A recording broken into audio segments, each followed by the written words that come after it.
The PRovoke Podcast, brought to you by PRovoke Media and produced by the international broadcast specialist Marketeers.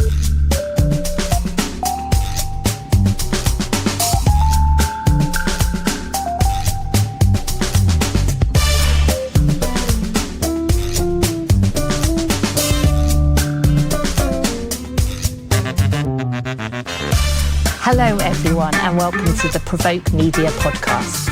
I'm Maja Pawinska Sims, Global Head of Features at PRovoke, and I'm joined today by Mike Rosich, CEO of Current Group, who's going to talk to us about the agency's latest NSFW Pulse, which is a really provocative new study that explores how consumers really feel about brands engaging with so-called not safe for work topics, from DEI to LGBTQ, plus perspectives on climate change, immigration, and reproductive rights. Mike, welcome. Thank you, Maja. Good to be here with you. It's great to have you here. So you guys have done this really interesting study, and we're going to look at some of the insights and results that have come out of it. Obviously, we're in a really interesting environment right now, but looking at where we are with brand activism, how is what consumers are expecting of brands and how safe brands feel about speaking up on all sorts of topics, because it's very easy to get cancelled, as we know. And so you've looked at how consumer expectations have kind of been shaped by their political identity, generational values, and why brands making performative bandwagon statements without actual action can do more harm than good.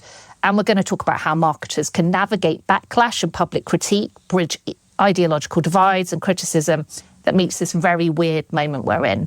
So let's just dive straight in and start with the research. What sparked the idea for the NSFW Pulse? Yeah, I think what sparked it is that we have encountered a lot of brands that are struggling with wanting to break through, wanting to do something that is core to who they are, but being a little afraid or timid to take a stance on topics that they were maybe taking a stance on even just a year ago.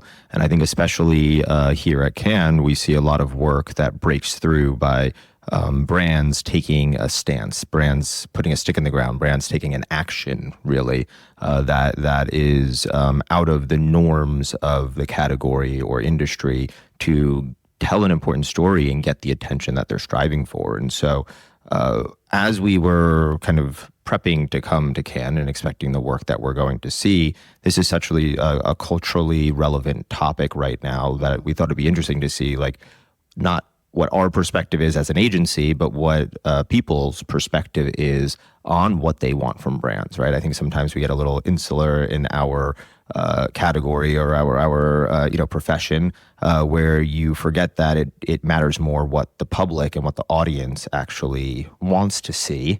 So we figured, let's see what they want to see right now, right? A lot has changed in the beginning of this year. A lot has changed since we were here last year.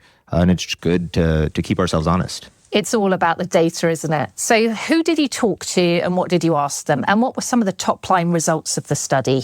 Yeah, so we intentionally went after a Gen Pop audience, and we asked them questions about different topics and what their expectations are of brands to take a stance on any of them. And we intentionally picked provocative topics, right? Ones that brands are maybe having the conversation of, do they want to back out of, or do they want to not talk about it where they were maybe planning on gearing up to talk about it? Everything from sex and consent to environmental issues, which I know are very far from each other on the spectrum of controversy, but I think are becoming increasingly clustered together in the eyes of Gen Pop. And so we surveyed U.S. specific for this, just to kind of get a pulse, and I think there's a nice reflection of some of this coming through in other cultures that we could make some jumps to, but for the purpose of this, focused a bit more on the U.S. And what we saw top line is that 61% of Gen Pop says they want brands to take a stance and talk about topics that are authentic to that brand, and they want to see that from brands. But then when you look, you said generational divide, that's one of the big things that we saw, which is when you look at that same question, 81% of Gen Z said, we want brands to take a stance on these topics, while 50% of boomers said we do, which means 50% are also saying no. Yeah. And that's just one cut of the data, right? We saw differences on age, we saw differences on race. We saw differences on political affiliation. And I think that is important nuance to have because you can't just make blanket statements on Gen Pop anymore. Yeah. And I think it was interesting to see, hey, yes, if you're talking Gen Pop in general, yes, 61% want you to take stance, talk about these topics. But as you get into it, there are some subcultures where 80% don't want you to. And that's why it's important for us to really dive in and know the audience. Yeah, I found that generational stuff and the divide on topics absolutely fascinating. It's so clear-cut. Were there any surprises to you? What most struck you from the results? The thing that most struck me from the results is how polarized everything is, right? Top line, it shows that you can't make these blanket statements anymore, right? And you can't just go out and be like 61% of people want to do it. Right? That's a nice takeaway for us, but for brands that really doesn't mean much because no one's trying to speak to 100% of the world's population or even the U.S. population. And so what we kind of took away, or the main thing that was from us, is that there is no longer a general market, right? You can't really just say, hey, we have a Gen Pop brief that we want to put out there, because you need to understand the nuances of who makes up that audience. And I think the other thing that we saw was that audience's ideology and their personal ideology, they want reflected back in the brands that they engage with, which makes it hard when their ideologies may be very different. And this kind of forces us to go back to ask the question, or from a brand's perspective, of what is their role in culture, right? It's not enough to say what is the brand position. It needs to go a step further into saying their role in culture that the audience will accept, right? And I think that is where we were able to actually take data that seemed a little overwhelming and start to get down into, okay, if we can marry the audience and what they expect with the brand and their authentic role in culture, we're able to actually calm down a little bit and find solutions that can help our brands, or brands in general, ensure that they are, one, talking to the right audience, but two, aligned on what that audience wants from them. You talked about how widespread these kind of controversial and provocative topics are. It's from DEI, climate change, sexual harassment, religion's also in there, all of those areas. And as you said, you've got this strong support and strong opposition on every topic. There's not a lot of neutrality in this. What advice are you giving to clients on how to navigate that? Yeah, I think going back to the brand's authenticity and being brutally honest about what you have the right to engage with really narrows down topics, right? I think in the last 5 years, you've seen brands grappling with big cultural topics that are happening, and should they or should they not engage or speak on it? And I think that has messed with some brands' heads, so to speak, because they had tried to change or maybe adapt what their role in the lives of their audience was. But I think now is a good time to take that step back and say, what is that brand built equity in? And then what does who's the audience you're speaking to, right? And then the bridge is, like I said before, the how the audience views that brand's role in culture. And I think that their role in culture is an important one, because it's not, that kind of also eliminates topics that your audience may care about, but you don't have the authenticity to speak on, right? And that means that you should also stay away from those topics. But if you're looking at it through that kind of common ground of what they want to hear from you and what you have the right to say, that allows you to form stronger opinions and be a bit more precise on when you act and when you don't. So it's about brands earning the right to speak on whatever topic they're talking about. Yeah. I always say if you're trying to be everything to everyone, you are nothing to everyone. When a brand does speak out, and a lot of this, I guess, is going to come back to that word authenticity, what separates a genuine stand or genuine, as much as a brand can have a kind of heartfelt message or statement or position, from jumping on a bandwagon? Yeah, I think it's action and commitment. That it can't be a one-off performative thing you're doing as a brand. And it can also be something that you're saying, but you're not also like walking the talk, so to speak. And an interesting thing on that is we saw that 45% of the general population that we surveyed said that if it's performative activism, that will also result in them abandoning or boycotting that brand. And so I think there's a pretty, people's BS sensor is on high alert, and they are looking in sometimes for reasons to make an example of a brand, which can be a scary thing to think about as a communicator.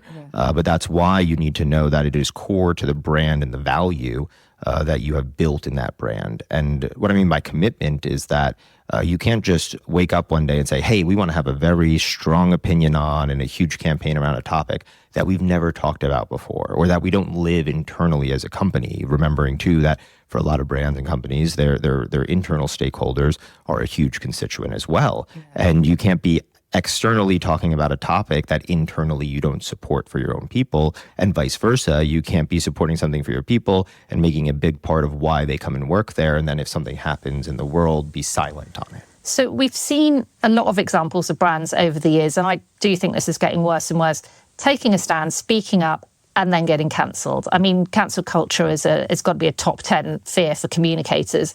But then you said there's also examples where brands haven't spoken up because of that fear, and then they lose trust as a result. What do you advise your clients when they're trying to make the right call about whether to speak or not speak? Yeah, I think you have to understand that not speaking is also a statement, right? It's not neutral anymore. It used to be that if you just didn't speak on a topic, it was neutral. Now, I will caveat that with, if it's not a topic that you've engaged with before, it's not a topic that you have equity in, or it's not a topic your audience doesn't care about, obviously you shouldn't talk about it, right? There's no reason to talk about it. You haven't deserved that right, so to speak, in the eyes of the audience or the world. But if it is a topic that you have built as core to your value and something in the world happens and you're silent on it, that's a statement in and of itself, right? And it's the fine balance between speaking out and owning your narrative, but also not speaking out on things that you shouldn't. And we see this with a lot of brands that are doing it well, right? Where they have found topics where they're just like, we're going to stay silent on it. And you know that they had the discussions and put thought into staying silent on that topic, and it was intentional. And then you also see it where they decide to talk out on something or speak out on something that's happening in culture. And if they don't have that dedication or commitment, or have built that credibility in that space, it backfires as well. And so I think the intentionality of it, and not just letting things pass without having the discussion of why you should or should not speak up on it. Is it ever better to say nothing? And we've said that's a statement in itself. What justifies brand silence? I think what justifies brand silence, number one, is if you haven't engaged in that topic before, or if your audience doesn't care about it, or if they don't see that as a topic they want to hear from you on, because there could be topics that your audience cares deeply about. But if you haven't built equity in that space, right, that's where it turns into bandwagoning, right? But if there's a topic your audience has felt deeply about and you have built equity in that space, that's where I think being silent oftentimes is worse than coming out and saying something and taking a side on it, right? Because otherwise it feels like your actions previously have been performative. So which brands are getting it right? Can you give me an example where you think they've been thoughtful and intentional and they've got it right, either speaking or not speaking on a controversial topic? Yeah, I think, and a lot of people use this example, and it's funny, I've seen two people use the example of this brand this week, and they both said, I know it's always talked about, but Patagonia. Yeah. Patagonia, to me, is a brand that has found what its role in culture is, and is unashamed about it. Right? They, from the beginning, baked in environmentalism as a core pillar of their brand. Therefore, that is what they beat the drum on, right? And there are people who are passionate fans of Patagonia that we see walking up and down Fifth Avenue in New York that don't care about the environmentalism aspect of it, but they care about the quality. Yeah. Right? And so they don't need to align on everything with the brand, because the value that they bring into that sub-audience of theirs is quality, right? That they know they're getting the best of that product. And there are people that have become huge fans of Patagonia because of their environmentalism. And I think that is where they've done a really good job of not alienating people, but being okay if they do. And even in their model of business, they live that value day in and day out.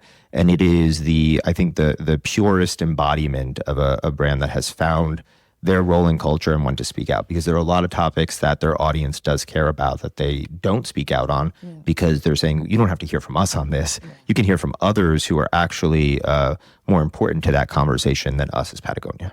So they don't speak up on everything, but when they do speak up on, they're very firm about this is who we are. Exactly. And there are a lot of topics that we know their audience cares about that they say, okay, we don't have the right to talk on this, and so their audience doesn't expect them to take a stand on it.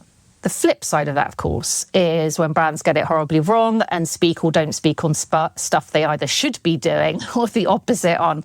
Are there any examples out there currently? I don't want to call out any specific brand because I always think about if I was on that side and having those hard discussions. But I think especially in since November of last year, and I'm not sure what happened at that moment in time, something happened. I think I have to go back and look at my newsfeed. But I think since then, you've had a lot of brands that are struggling on actually stuff that they have spoken out on before, that they're like, should we continue to speak out on it?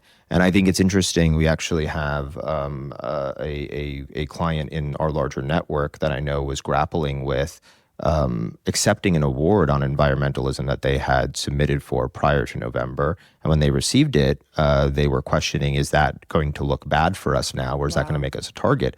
And I think that's where brands are struggling of ones who had started their journey to build equity in a space, haven't maybe gotten fully there, and now have to decide, is it they need to double down now, or they need to kind of slowly take a step back? And that's a hard position to be in. And this is where really good high-level comms counsel is obviously super important because we're talking about reputational impact. What are the implications if brands get this kind of thing wrong? I think if you walk back on something, we saw in our research that over 30% of people said they would boycott a brand that walked back on a topic that they had felt passionately about. And so that's where you need to make sure you're going back to your audience and understanding, are there topics that you have started your journey on building equity in, or authenticity, or a long-term commitment in, and is it right to keep going?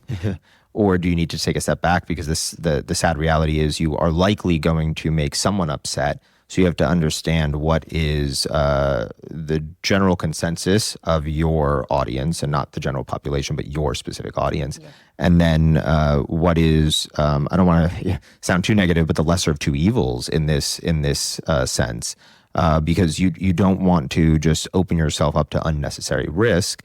But you can't just leave some of these topics dangling out there, because something will happen in culture around them. And then people will be looking at you to see, are you going to speak up now like you did 12 months ago, or are you going to be silent like you were 3 years ago on that topic?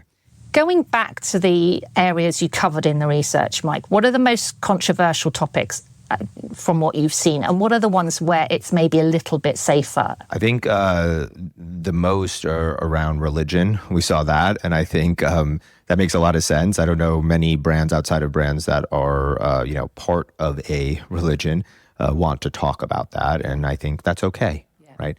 I think some of those safer ones were actually in mental health, which was nice to see, because I think that's something that society has toggled on how much they embrace or not. And I will say, even in some of the work I saw this year versus last year, there was a lot more conversation in mental health. And we actually commented on it last year that there was such few work around that topic. And I think now it's kind of broad mental health conversations, but one of the things we even saw this year is a few that were talking about specific conditions within mental health. And I think that's where it even gets more interesting, because you're getting closer to the actual issue versus talking about it as a philosophical macro level. And I also saw that, depending on the audience cut, you had an interesting thing like with Gen Z, where they didn't want to talk about sex and relationships, but they did care about sex and consent. And that's an interesting nuance. That's a very interesting nuance, because I think they interpret that as they don't want brands to be gratuitous, right? But they do think that the nuance of the conversation around consent and around what that means for a younger generation and the changing conversation around that in culture we see that in a lot of trials that are happening now in the US, make that a topic that's top of mind for them. So I think they're more willing to hear it. And that's interesting because I think it's just where the general cultural conversation is around a topic that you would think would be bundled together. But when we separated it intentionally, you saw that delta. And on that generational point there, I always think brands, right, they really do need to try and understand Gen Z, Gen Alpha, but that's the future customer. You've said know your audience, but that's not just the current audience. That's future desired audience and consumers, right? But if you're a brand that's looking at bringing on new fans and customers, how do you get the balance right between what existing, maybe slightly older generation is wanting to hear when your future customers or desired customers or aspirational customers are saying something completely different?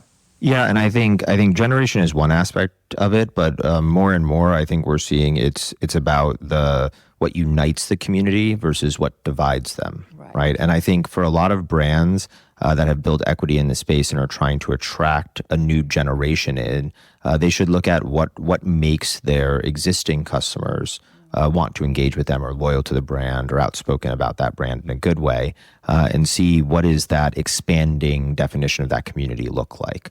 And in this, it actually takes, the generational aspect out of the equation a little bit, because it's less about how old someone is, and it's more about what they value as an individual. And I think when you get down to the core values and saying, okay, we can't abandon these because this is what our core audience cares about and knows us for, is there kind of a stepwise approach on new topics that we want to go into that this audience maybe isn't as passionate about but doesn't offend them? Because there's a big difference between those two things, right?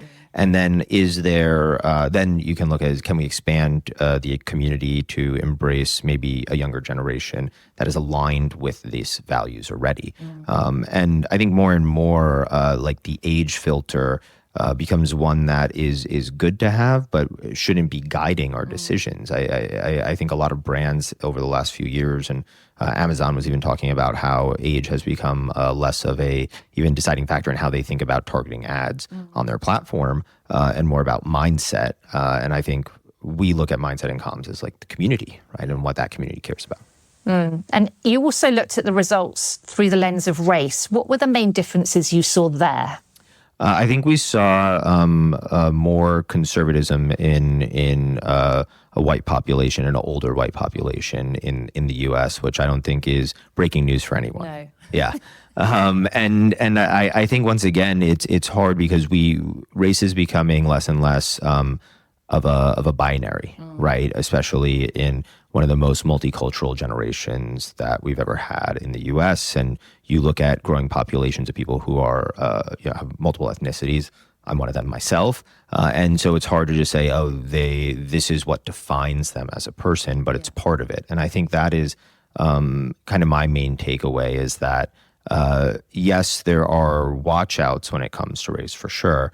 But again, if you're doing about what they value versus who they are as a person, that is how we have to start thinking about as communicators, right? More about what unites them than what separates them on paper. Yeah, absolutely. And another filter you applied was political persuasion. Were there any surprises there?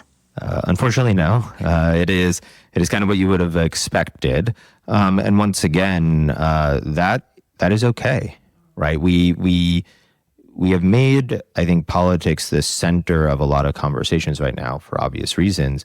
But that is something that has kind of been, I would say, like a newer focus when it comes to communications in the last few decades. And I think part of it is that people have platforms now, so you're more aware of what people's affiliations are than maybe before. And I think part of it is people have become less timid about talking about politics openly, right? And I think that is okay too, because what you're understanding as a brand is, once again, what do they value with you as a brand? And it's not about all of their values and everything that makes up what they have decided their political affiliation is. It's about, a specific topic and do they value that topic or not?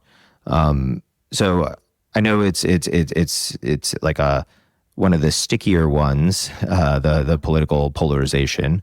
But I think fortunately you can find topics that do unite across the aisle, right? And I think more and more brands are trying to be step into place and play that uniting role, where maybe other government or organizations that have in the past are not playing that role right now. Gosh, it's such a complicated matrix of things to consider for brands and their communicators now, isn't it? It's a bit like playing chess. You talked a little bit about brands in culture earlier. How can brands get the balance right where they're trying to build that kind of cultural equity and fluency and agility in a way that's both authentic and commercially smart because their business is right? I mean, I think it's starting with listening, right? Understanding what your existing community cares about, and then starting to implement based on that. And, I say you can't just jump into the deep end, right? You can't just wake up one day and launch a campaign on something that you've never talked about before and have this pledge and this dedication. Yeah. It feels inauthentic, right? And so taking a stepwise approach into new topics as well, where you can start to, reflect on your brand and say, okay, this is something that we have the authenticity to talk about and our audience cares about. Now, how do we build up the equity in this space and showing our dedication? That starts with looking with internally and kind of the governance you have in place or commitments to your employees. And then externally, how do we start telling that story, right? So you can say, hey, we've been doing this internally, and that's kind of step one. Then you decide, is there something else that you are going to do from a, not just a recruitment or retention standpoint, but from an external standpoint to your, consumer audience, so to speak, and think about what is, can you support something that's already happening, right? You don't necessarily have to launch this big commitment or this big pledge on your own. You can start by supporting something within the community. Yeah. And I think we see more and more brands doing that, right? Working with creators, working with actual consumers to support kind of a groundswell, grassroots movement type work. And then over time, doing something on your own in addition to that.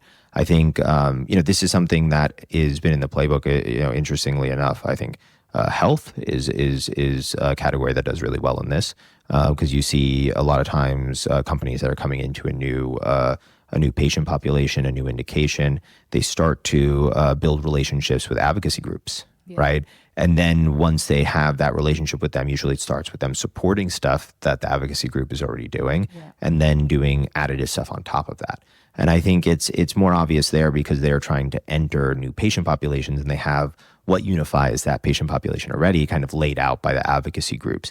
But, it's interesting. A lot of times health takes a page out of the consumer book, but I think this is a place where consumer brands can take a page out of the health book because a lot of health brands do a really good job in building that authentic connection to the community. Yeah. And that's something that, as someone who works across both sectors, I have been more and more pointing to and saying, here is kind of the playbook for brands that have done that really well for patient populations that can be fickle or vocal.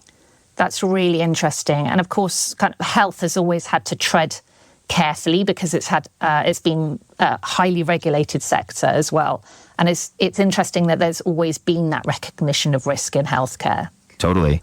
And thinking about those regulations and parameters, right, of like what is that line that you can't cross, makes you or forces you really to be very intentional and careful about how you are evolving your stance or taking a stance on a new topic. And I think a lot of consumer brands that are doing it well are either doing it because it's been baked into their brand values since the beginning, or they have listened to the community, taken that stepwise approach, and then really engaged and refined over time. Not saying this is the end state, but taking those incremental small wins, day over day. Okay.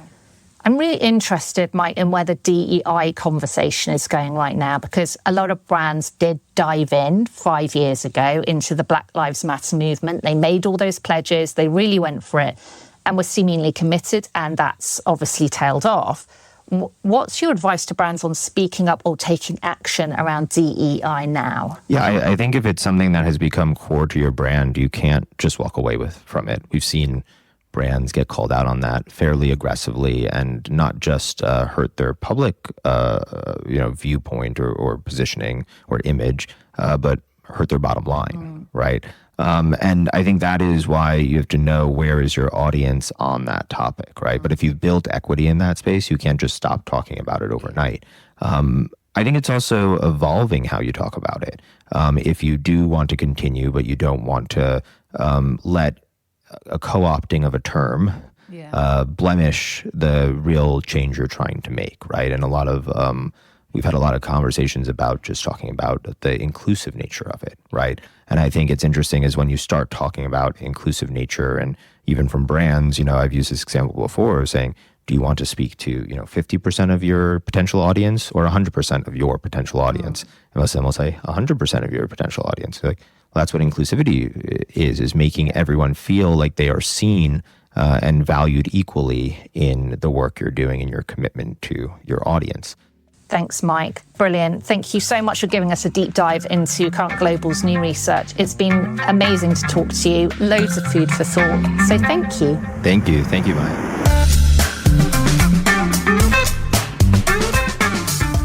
You've been listening to the PRovoke podcast, brought to you by PRovoke Media and produced by the international broadcast specialist Marketeers.